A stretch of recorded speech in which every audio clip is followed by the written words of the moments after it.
ஒருத்தரை கட்டுப்படுத்தணும், ஒருத்தரை அப்படியே ஒன்றும் இல்லாமலே வச்சிருக்கணும், உருப்படாமலே பண்ணணும். அவனுடைய வாழ்க்கையே வளராம பண்ணணும்னா மைண்டை தான் அவன் அட்டாக் பண்றான் பாருங்க. ஏன்னா அவனுக்கு தெரியும், எங்க கோட்டை ரொம்ப சின்னதா போட்டா அவனுடைய வாழ்க்கையை ரொம்ப சின்னதா மாறிடும் அவனுக்கு தெரியும். என் இயேசு ராஜாவுக்கே என்னாலும் ஸ்தோத்திரம்,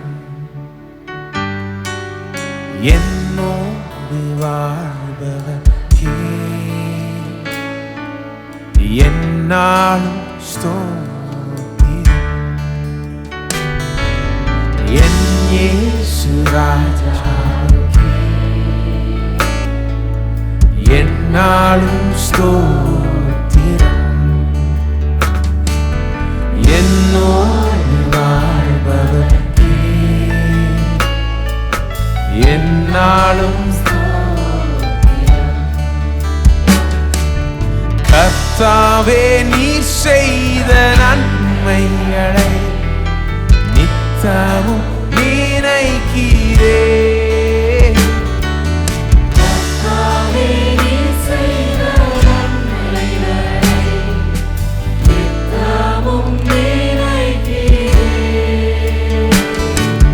முழு உள்ளத்தோடு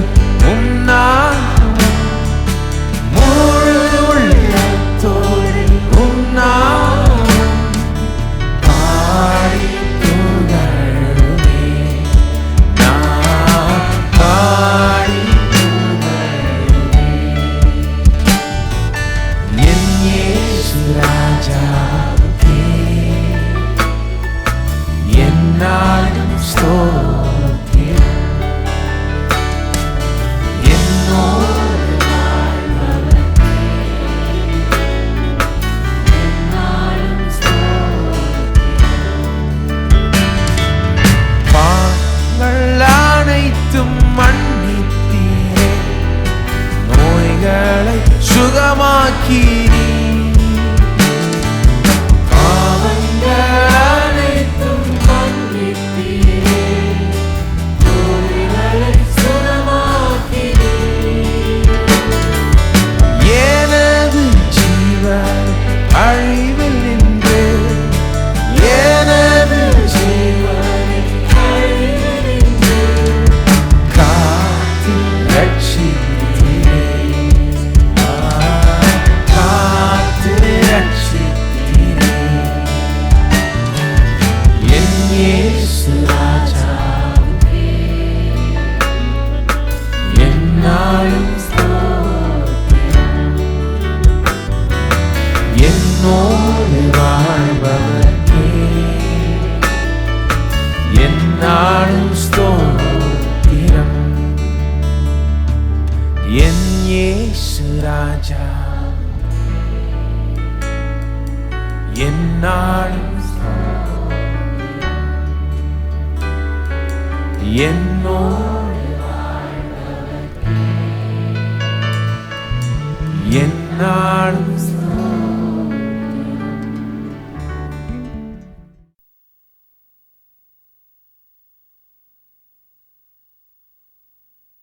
மைண்ட் எப்படி வேலை செய்யுது புரிஞ்சுக்கணும். அதான் நிறைய பேர் நினைக்கிறாங்க கண்ணு தான் பார்க்குது. கண்ணு இல்லைங்க பார்க்குது, மைண்டு தான் பார்க்குது. கண்ணு மூலமா மைண்டு பார்க்குது. நீங்க பார்க்குறீங்க, பார்க்கும்போது இந்த கண்ணு ஒன்றும் பார்க்கல, இது ஒரு சாதாரண ஒரு ஆர்கன், பிசிக்கல் ஆர்கன்.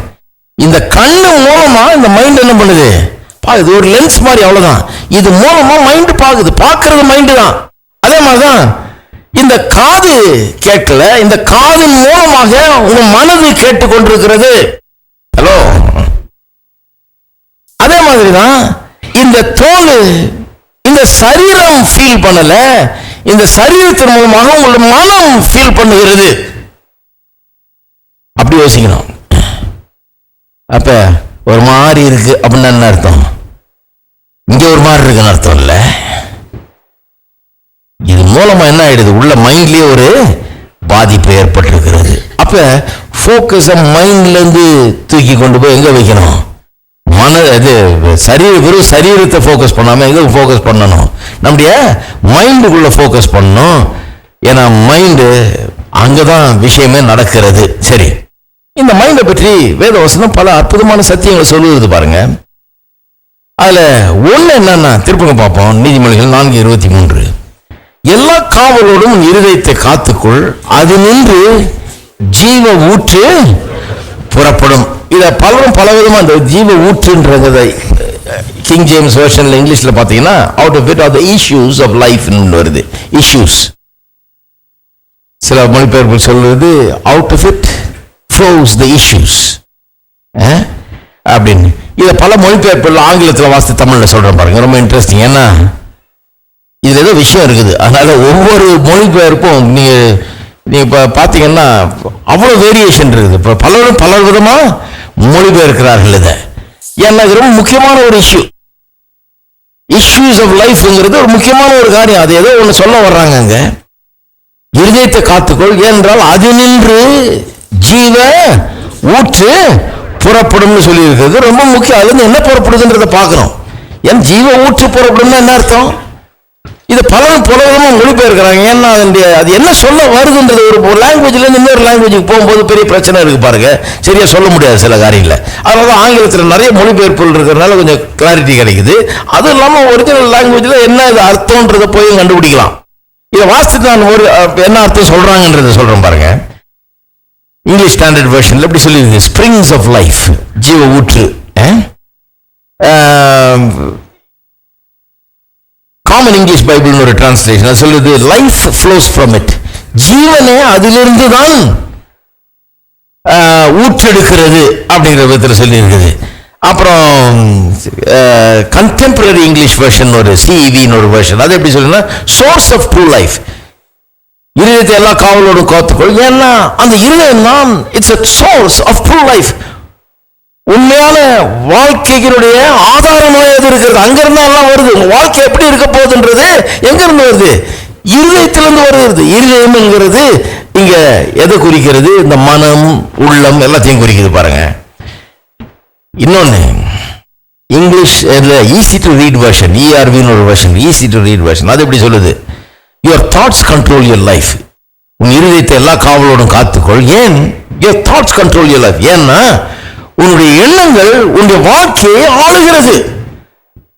உன்னுடைய வாழ்க்கையை நடத்துகிறது எது? உன்னுடைய எண்ணங்கள். எண்ணங்கள் தான் நம்முடைய வாழ்க்கையை எந்த பக்கம் போகுது, எந்த திசையில போகுது, வெற்றியின் திசையில போதா தோல்வியின் திசையில போறதான்னு தீர்மானிக்கிறது எது? நம்முடைய எண்ணங்கள். Your thoughts control your life. Good news Bible அப்படின்னு ஒரு டிரான்ஸ்லேஷன் அது சொல்லுது your life is shaped by thoughts. ஏன் இருதயத்தை காத்துக்கொள்ளணும்? ஏன்னா உன்னுடைய வாழ்க்கை உன்னுடைய எண்ணங்களால் உரு பெறுகிறது,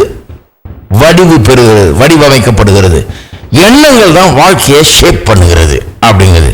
இன்னொரு டிரான்ஸ்லேஷன் மெசேஜ் டிரான்ஸ்லேஷன் இருதயத்தை எல்லா காவலோடு காத்துக்கொள். ஏன் இப்படி சொல்லுங்க? That's where life starts. அங்குதான் உன்னுடைய வாழ்க்கையை ஆரம்பமாகிறது. எப்படி சொல்லியிருக்காங்க பாருங்க, அங்கதான் உன்னுடைய வாழ்க்கையை ஆரம்பமாகிறது. இன்னொரு வெர்ஷன் எப்படி சொல்லுது? Thoughts run your life. இருதயத்தை எல்லா காவலோடும் காத்துக்கொள், ஏன்னா உன்னுடைய எண்ணங்கள் தான் உன்னுடைய வாழ்க்கையே நடத்துகிறது. NIV ரொம்ப ஃபேமஸ், கொஞ்ச நாளைக்கு முன்னால் ரொம்ப பாப்புலராக இருந்தது. அது everything you do flows from it அப்படின்னு. அப்படின்னா நீங்கள் செய்கிற எல்லாம், ஏன் இருதயத்தை காத்துக்கொள்ளணும் எல்லா காவலோடும்? நீங்கள் செய்கிற எல்லாம் அதிலிருந்து தான் வருகிறது. என்ன செய்றீங்க? அதெல்லாம் எங்கிருந்து உண்டாகிறது? உன்னுடைய இருதயத்திலிருந்து உண்டாகிறது, உன்னுடைய மனதிலிருந்து உண்டாகிறது. நியூ லிவிங் டிரான்ஸ்லேஷன் எப்படி சொல்லுது? It determines the course of your life. இருதயத்தை எல்லா காவலோட ஏன் காத்துக்கொள்ளணும்? ஏனென்றால் உன்னுடைய இருதயம் உங்க வாழ்க்கை எந்த திசையில போகும் என்கிறதை நிர்ணயிக்கிறது. Determines the course of life. இதெல்லாம் பார்த்தாச்சு. நீ உள்ள போய் பார்த்தீங்கன்னா இதனுடைய அர்த்தம் என்னன்னு சொல்றாங்க. இஷ்யூஸ் என்ற வார்த்தைக்கு அர்த்தம் என்னன்னு சொல்றாங்க. ஒருத்தர் சொல்றாரு பாருங்க, இஷ்யூஸ்னா பவுண்டரிஸ் இந்த மொழிபெயர்க்கணும்ன்றார். அதுக்கு தான் இவ்வளவு வித்தியாசமா சொல்லி பார்க்கறாங்க. அது வருமானம் அந்த அர்த்தத்தை உண்டாக்குறது தான் இது. Boundaries of your life. உங்களுடைய இருதயத்தை எல்லா காவலோடு காத்துக்கொள். ஏன் பவுண்டரினா காம்பவுண்ட் வால் போடுறோம் இல்லையா, எல்லை கல் போடுறோம் இல்லையா, இதுல இருந்து இது வரைக்கும் ஏன் இதுன்னு இவ்வளவு தூரம் எந்த அப்படின்றதுக்கு என்ன போடுறோம்? கல்லு வந்து அளந்து என்ன போட்டு போடுறாங்க? கல்லை போட்டு போறாங்க. இருதயத்தை எல்லா காவலோடும் காத்துக்கொள், ஏனென்றால் அங்குதான் உன்னுடைய வாழ்க்கையின் பவுண்டரிஸ் போடப்படுகிறது. உன்னுடைய வாழ்க்கையின் எல்லை கோடுகள் அந்த இருதயத்தில், அந்த மனதிலே தான் வரையப்படுகிறது. இருக்கீங்களா? அப்ப உங்களுடைய வாழ்க்கையின் எல்லை கோடுகள் யார் வரையறாங்க?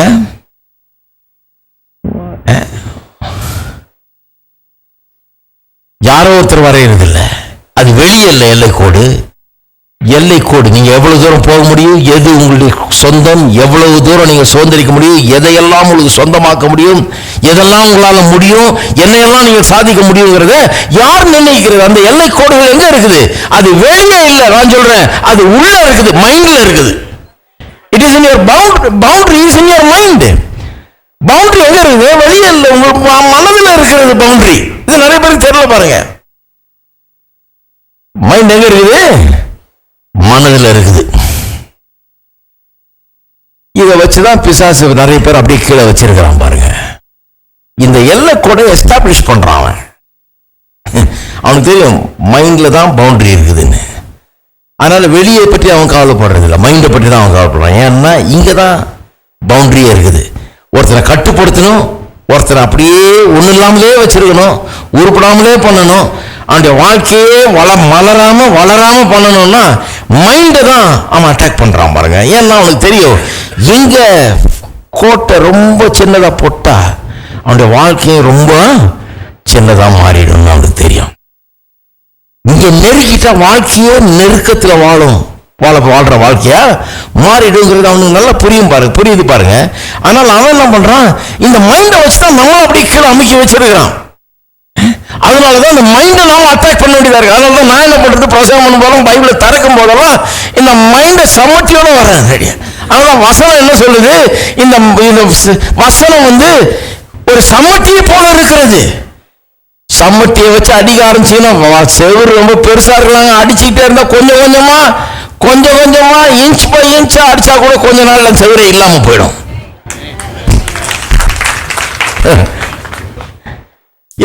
அவ்வளவுதான். இந்த பெர்லின் வால் விழுந்தது பாருங்க, எடுத்தாங்கல்ல அந்த ஜெர்மனியை பிரிச்ச செவுரை, அது எடுத்தப்ப வேடிக்கை பார்க்கணும். நீங்க ஒருத்தன் ஆக்சுவலா கொண்டாந்து ஒரு சுத்தியில வச்சு தட்டிட்டு இருக்கிறான். நான் நினைச்சேன் இவ்வளவு பெரிய செவரு, இது வானத்து வரையறதுக்கு இருக்கிற மாதிரி இருக்கு செவரு, இதை என்னைக்கு இவன் சுத்தியல் அடிச்சு என்னைக்கு சரியாக போகுதுன்னு யோசித்தேன். கொஞ்ச நேரத்துல பாத்தீங்கன்னா அவனை பார்த்து மத்தவெல்லாம் வந்துட்டான் தூக்கிட்டு, எல்லாம் சேர்த்து அடிச்சா எனக்கு பாருங்க டொப்புன்னு விழ ஆரம்பிச்சிருச்சு. எல்லாம் நடுவில் பூந்து வர்ற அளவுக்கு வழி உண்டாயிடுச்சு. அப்ப நான் சொல்லுகிறேன், வசனம் ஒரு சம்மட்டியை போல இருக்கிறது. நம்ம இதை அட்டாக் பண்ண வேண்டியதா இருக்கு. இந்த மைண்ட்ல பிசாசானவன் செய்திருக்கிற இந்த வேலையை, பூர்த்தி இருக்கிற எண்ணங்களை, இந்த மைண்ட்ல அவன் பண்ணி இருக்கிற வேலையை நிர்மூலமாக்க வேண்டியதா இருக்கு. அதனாலதான் 2:10 அப்படி சொல்லி இருக்குது, நம்முடைய ஆயுதங்கள் மாம்சத்துக்கு ஏற்றவைகள் ஆயிராமல் அரண்களை நிர்மூலமாக்குறதுக்கு ஏதுவான ஆயுதங்களாக, பலத்த ஆயுதங்களாக இருக்கிறது. அவைகளால் நாம் எதை நிர்மூலமாக்குகிறோம்? தர்க்கங்களையும் தேவனை அறிகிற அறிவுக்கு எதிராக இருக்கிற எல்லா மேட்டுமையான எண்ணங்களையும் நிர்மூலமாக்குகிறோம். அது எல்லாத்தையும் நிர்மூலமாக்குகிறோம். அப்ப பாருங்க, வசனம் என்ன பண்ணுது? நிர்மூலமாக்குகிறது. எண்ணங்கள் எல்லாம் நிர்மூலமாக்குகிறது.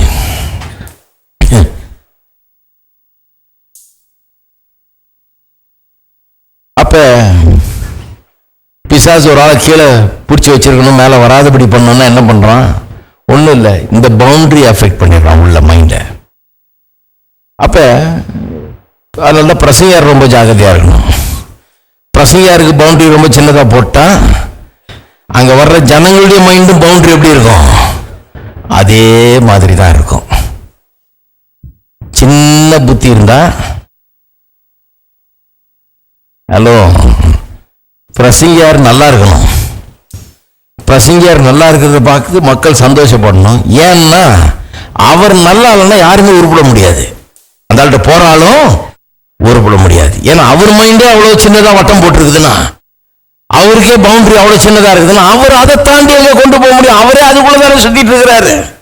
அதை தாண்டி ஒன்றும் பெருசா கொண்டு போயிட முடியாது. ஹலோ, இருக்கிறீங்களா? அப்ப அந்த பவுண்டரியில இருந்தா பிரசங்கமே நடக்கும். ஒரு மனுஷன் பிரசங்கம் பண்ணும்போது என்ன பவுண்டரியில இருந்து பிரசங்கம் பண்ணுவான்?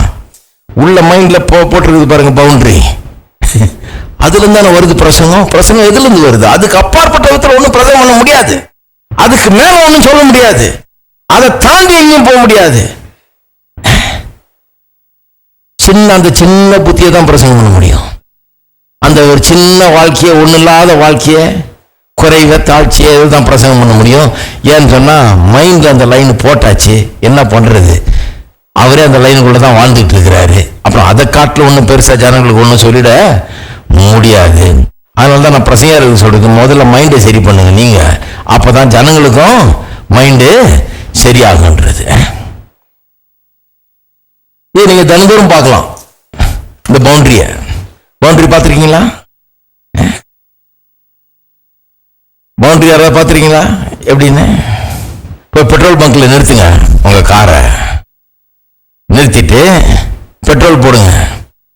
பெட்ரோல் போட்டீங்கன்னா ஃபில் பண்ணுப்பா அப்படின்னா, இப்பெல்லாம் ஃபில் பண்ணீங்கன்னா 3000-4000 ரூபா ஆயிடும். என்ன கார் வச்சிருக்கீங்களோ அதுக்கேற்ற மாதிரி 4000 ரூபாய்க்கு மேலே கூட ஆகலாம் நிரப்புறதுக்கு. பக்கத்துலேயே ஒருத்த வந்து நிற்பான். இவன் 4000 ரூபா வேணும்னு அவன் பார்ப்பான். ஆண்டவா ஏன்னா இவன் பவுண்டரியை தாண்டிடுச்சு, அது இவன் வேற பவுண்டரியிலேருந்து வரான். அவன் மைண்ட் வந்து வேற லைன் அங்கே உள்ள போட்டுருக்குது பாருங்க. அவன் 400 ரூபாய்க்கு கூட ரெடி இல்லை, 4000 ரூபாய் பெட்ரோலை போட்டு தள்ளுறானே அப்படின்ட்டு அவனுக்கு அது வந்து ரொம்ப டிஸ்டர்பிங்கா இருக்குது. கடவுளே 4000 ரூபாயா இப்படி பார்ப்பான் அவங்கள ஒரு மாதிரி இருக்கு. ஏன்னா பவுண்டரி ரொம்ப தாண்டிடுச்சு. சட்டம் வாங்க போங்க,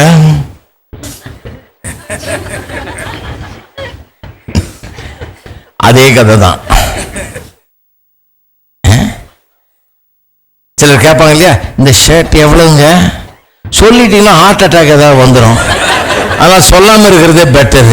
ஏன்னா அவங்க பவுண்டரி எந்த நிலையில இருக்குன்னு பார்த்துட்டு தான் நம்ம பேசணும். ஏன்னா அவங்க பவுண்டரி ரொம்ப தாழ்ந்த ஆங்ஸைட்டி வந்துடும், டென்ஷன் வந்துடும், இருதய துடிப்பை நின்னாலும் நின்றோம், நம்மளால எதுவும் டேஞ்சர் ஆயிடக்கூடாது. அதனால சில நேரத்தில் சப்ஜெக்டை மாத்திடுறது பெட்டர். ஏன்னா சொன்னா அவர் தாங்கிக்க மாட்டார் இல்லையா? ஏன்னா புத்தி அந்த மாதிரி இருக்கு. டெய்லி பார்க்கலாம் அந்த பவுண்டரிய, டெய்லி பார்க்கலாம். வீடு வாடகை எடுத்துருப்பீங்க, கேட்பாங்க எவ்வளோங்க இருக்கும் இது வாடகை? சொன்னா உங்களுக்கு டேஞ்சர் வேண்டாங்க. ஏன்னா உங்க பவுண்டரி எப்படி இருக்குதோ எல்லார் மைண்ட்ல இந்த பவுண்டரி வேலை செஞ்சுக்கிட்டே இருக்கு பாருங்க. தினந்தோறும் அதை நீங்க பார்க்கலாம். இந்த பவுண்டரி எல்லாருடைய மனதிலையும் இருந்து கொண்டுதான் இருக்கிறது பாருங்க. இதை வந்து நம்ம நினைக்கிற பிசாசு வந்து டெய்லி இதை பண்ணிட்டு இருக்கிற மாதிரி, அவன் டெய்லி பண்றது இல்லை.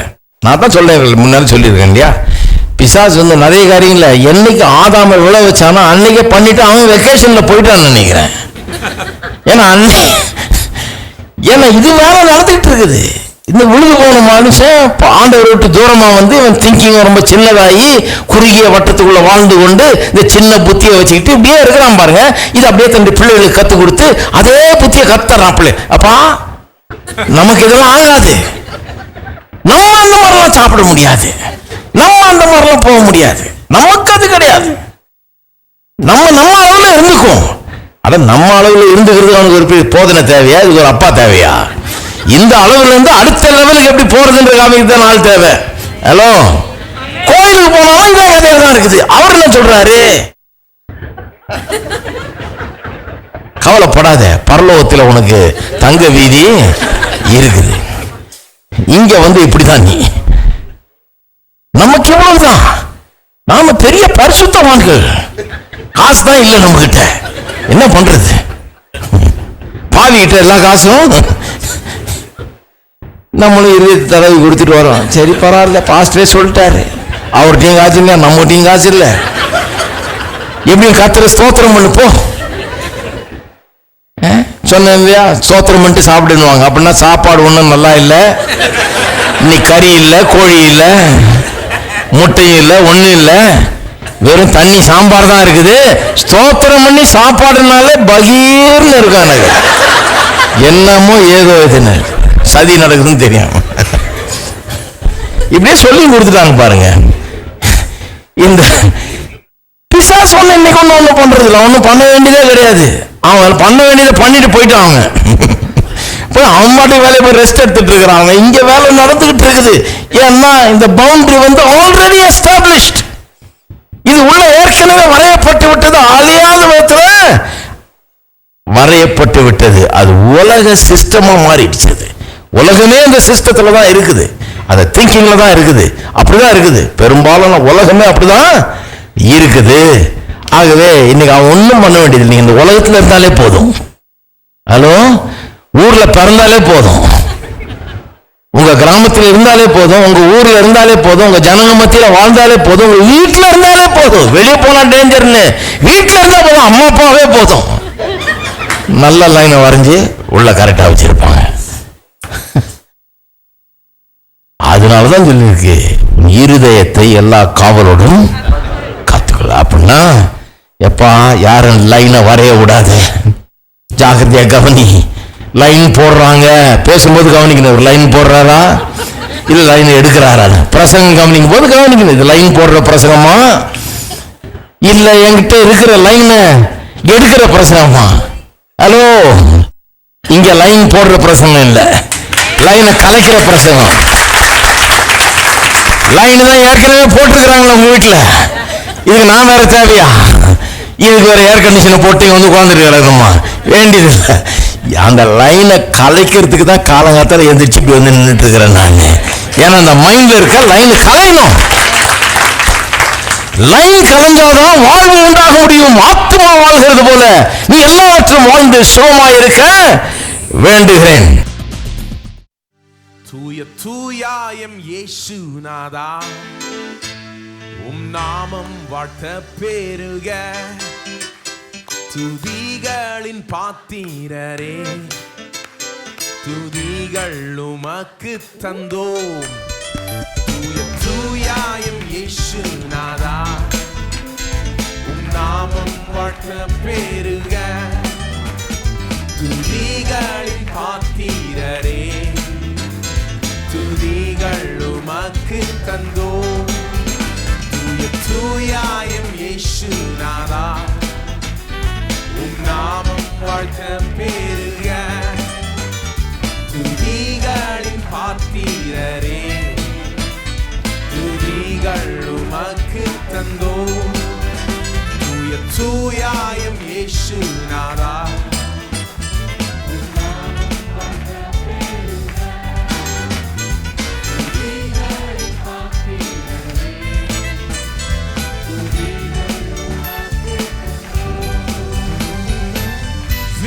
துரந்தி மண்ணில் வந்தி வாவேறும் அன்பல்லவோ.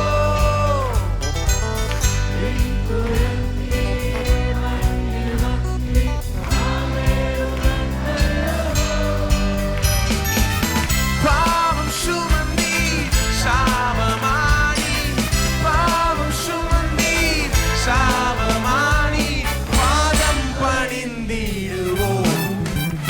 தூய தூயாயம் இயேசுநாதா, உம் நாமம் வாழ்த்த பெருக.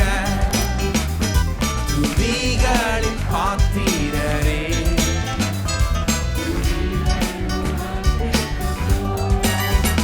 தூய தூயாயம் இயேசுநாதா, உம் நாமம் வாழ்த்த பெருக. துதிகளின் பாத்திரரே, துதிகள் உமக்கு. சாவை வென்றி உயிர்த்து எழுந்தி சாத்தானை தோற்கடித்தீ.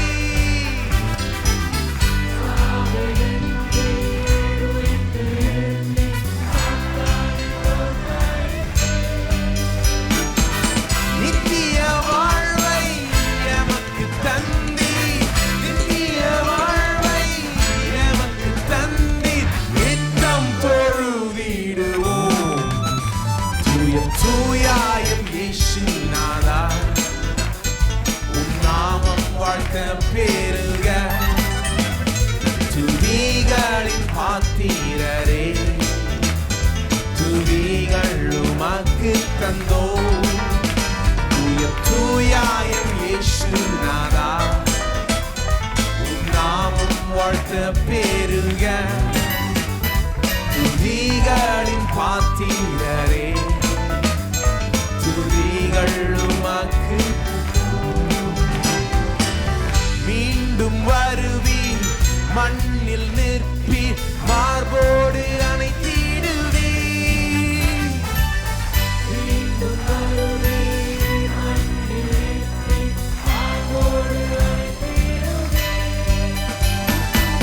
மங்கா வாழ்வை எமக்கு தருவீர் மங்கா வாழ்வை எமக்கு தருவீர் மன்னா தொழுதிடுவோம் தூயாயும் இயேசுநாதா உன் நாமம் வாழ்த்த பெருக துதிகளின் பாத்திரரே துதிகள் உமக்கு தந்தோ தூய தூயாயும் இயேசுநாதா உன் நாமம் வாழ்த்த பெருக துதிகளின் பாத்திரரே